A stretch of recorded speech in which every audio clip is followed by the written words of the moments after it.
Little Passenger. One night, Brett and Ruby were driving home from visiting her parents' house that weekend, since it had been her mother's birthday.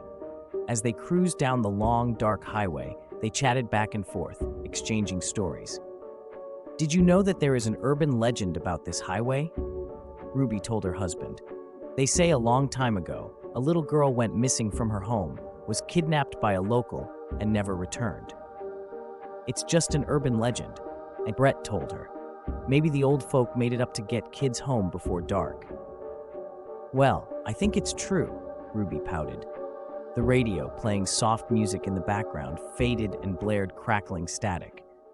"What's wrong with the radio?" Ruby sighed, trying to find a station that would come through. "It's probably just electrical interference," Brett rationalized.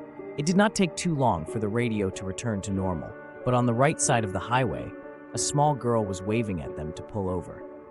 "What's a kid doing out this late?" Ruby questioned. "Should we give her a ride?" replied Brett. "Yeah, we should, especially since it's so late," she agreed with her husband as he slowed down the car. Yet, something about this did not sit right with him, even though he had decided to stop. Ruby pressed a button, and the window rolled down as the little girl walked over. "Hey, sweetie, do you need a ride home?" she asked. "Yes, that would be nice if you could. I stayed outside for too long, and my mom is probably worried about me," replied the girl with gray eyes and red hair. The girl got into the back seat, sitting in the middle. "So, what's your name, kiddo?" Brett asked, looking at the small girl in his rearview mirror. "Katrina," the red-haired girl replied. The girl then began pointing at different back roads that Ruby did not know existed, and she grew up in this area. The last one they turned down was a long dirt road overgrown with nature. There at the end was an old, dilapidated cabin.